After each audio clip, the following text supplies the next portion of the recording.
Hello everybody, welcome back to the shooting bench. Alright, we're going to go over the basics of reloading and everything you're going to need to get into precision bullet making for competition, or if you're a hunter, or if you're somebody that just slings lead at the range all the time and you want to do way cheap plinking ammo. We're going to cover that.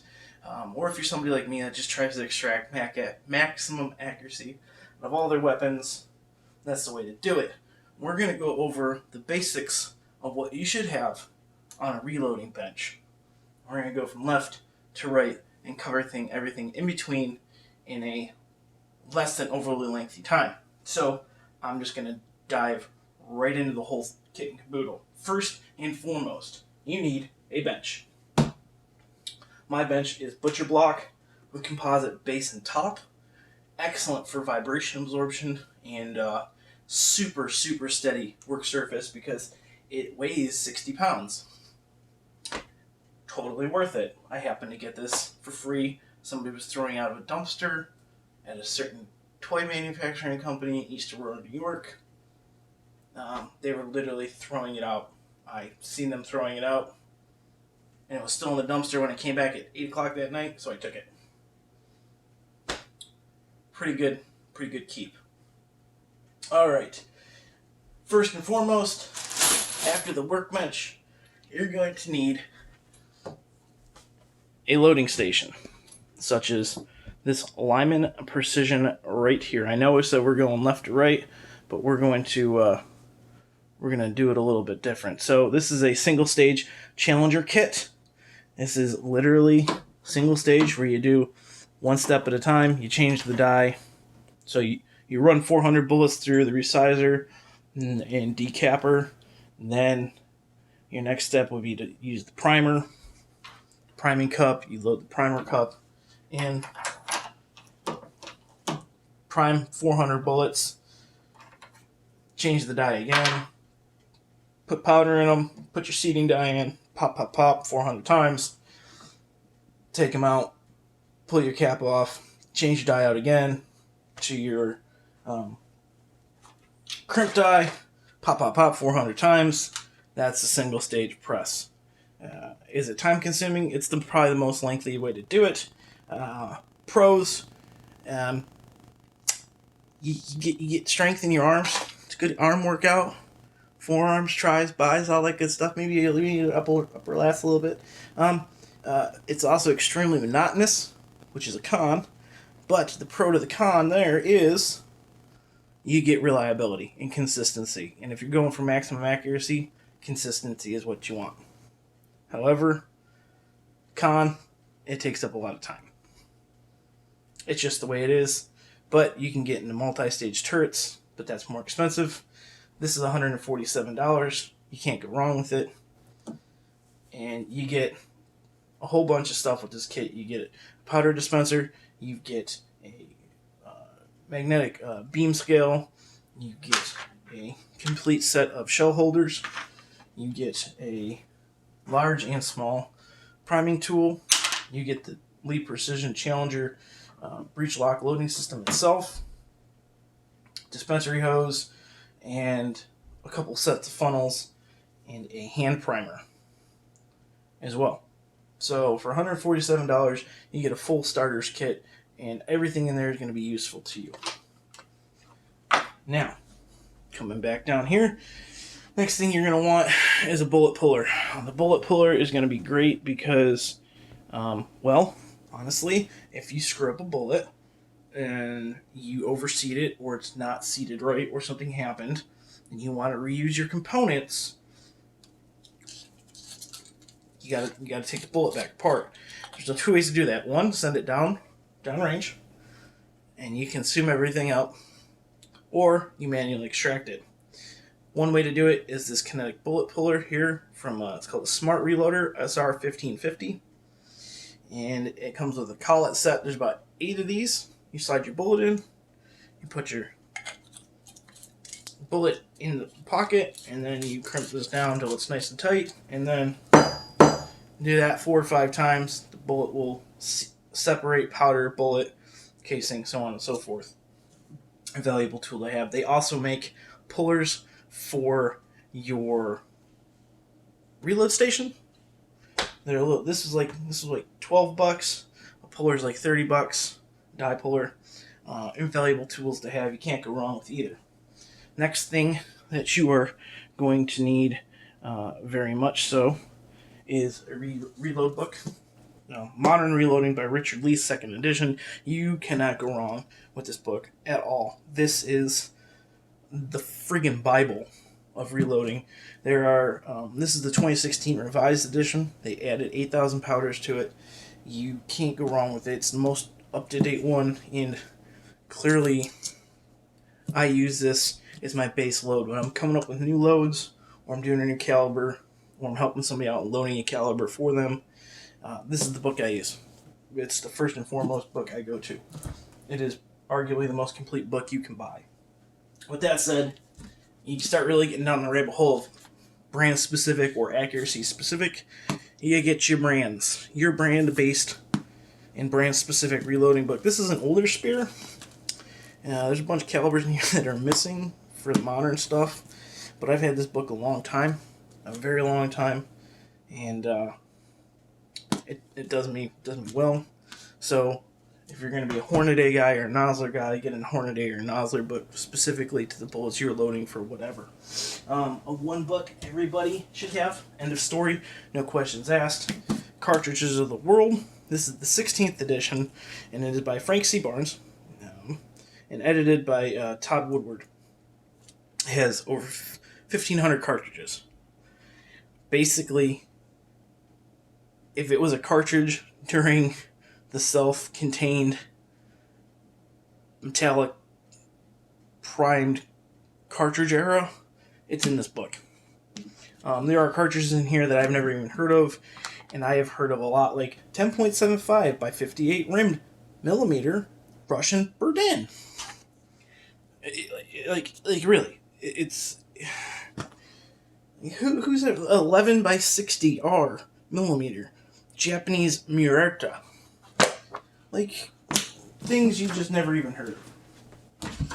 So if you're going to load, you buy a gun and it's an obscure cartridge, that's the book that's going to tell you about it.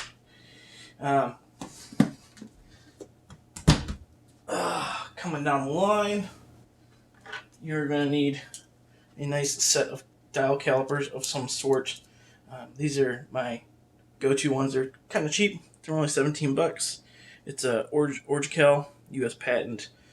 They're made here in the U.S. Got them on Amazon. They're like $35. Hold zero, stay calibrated, everything. I have a backup set down there as well, just in case. And my actual dial calipers had a small accident, and they didn't survive. So I'm gonna need a new one of those. All right, you're gonna come down here. You're gonna need your certain type of bullet that we're gonna be working with. 223 62 grain Hornady bow tail hollow points, and they're actually not bow tail hollow points. They are open tip match. Then you're gonna need your preferred brand of primer. For me, it's CCI 4 or 300 number series primer 4556. You need a shell holder. Obviously, organization is key here. I know my bench is a bit of a mess, but just go with me on that one. Shell holder to store your shells for shell storage. Literally, you can go out and spend as much as you want on something that will hold bullets for you. But a Folgers coffee can is probably the cheapest, easiest way to do it. Got a lid, seals up, keeps dust and dirt out, keeps them clean, keeps them dry. Can't argue with it. You're also going to need some shell casings, obviously. Shell casings will help you reload. Promise that.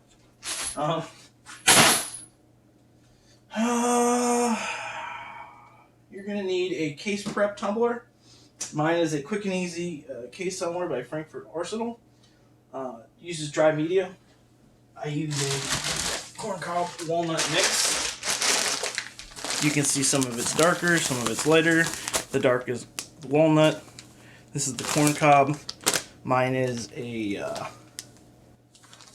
3-to-1 ratio. 3 parts walnut, or excuse me, 3 parts corn cob, 1 part walnut. And then you take your dirty shell casings, you put them in here, close the lid, and you just tumble them. There's a bunch of tricks to do it, a bunch of ways to get that all done, but the fastest way to do this is going to be you take your shell casings, put them in here, get a dryer sheet, cut it up into eighths, throw the dryer sheet in here, take a little bit of car wax and about a tablespoon of lemon juice, throw it in there with, turn it on and let it go for, everybody will tell you a different length of time. Some guys are like, do it for an hour. Some guys are like, do it overnight. Some guys are like, do it all day and all night. I just do it for 2.5 to 4 hours, depending on how dirty the casings are. Next thing you're going to need, even though that you get a powder weigher scale and a powder dispensary with this, I strongly recommend getting some sort of auto powder dispenser. I run the RCBS Chargemaster lights, fairly accurate. They're always within 0.1. I also have a backup scale that I double check everybody's charge with. So this scale reads, when this says 25.9, this will say 25.8, so it reads 0.1 under. Every one of these bullets that I did in here is 25.8 on this scale and 25.9 on that scale. Not all scales are going to agree with each other. It's just the nature of electronics. Not even the same brands. So if I pour a powder charge of 42.1 grains of IMR 4895 in here, and they check it on this one will say it is 42 even. This one will say it is 41.9. It's just how electronics work. However, this little pocket scale is the Frankfurt Arsenal pocket scale.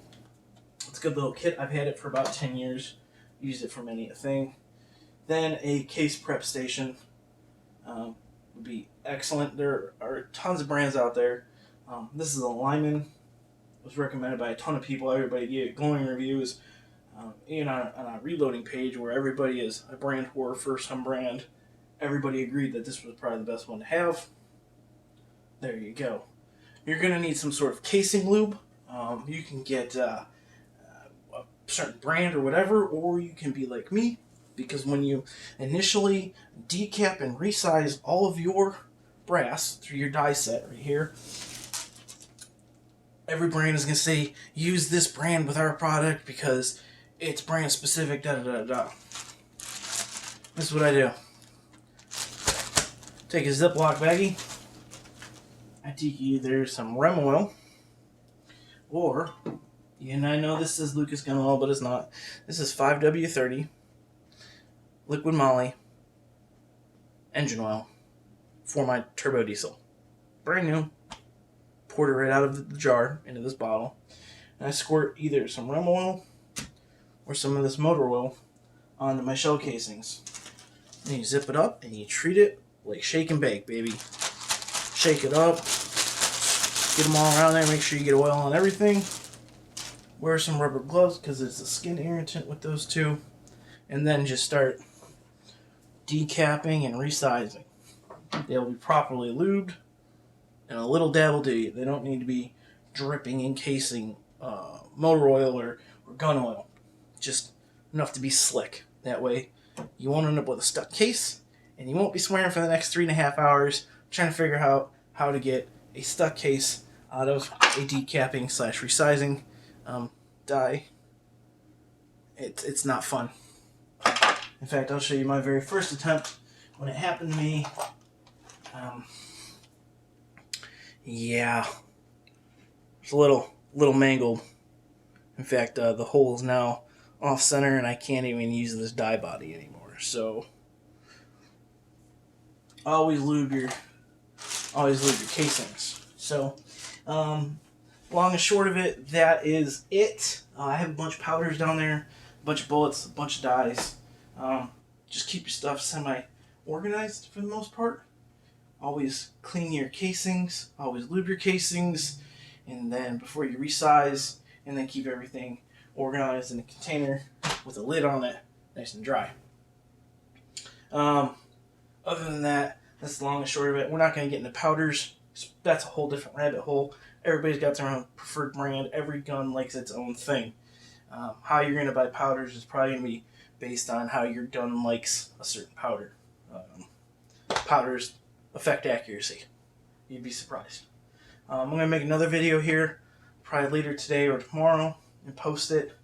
And I'm going to show you how to take these and turn them into finished bullets. I have 20 left that I need to do, and that's how we're going to do it. Oh yeah, you're also going to need boxes. So this is a Dillon Precision intermediate casing box. It's good for 22 caliber standard size projectiles. And then there's other ones like this here, which you got your 30 caliber style projectiles. This is one of my 308 boxes.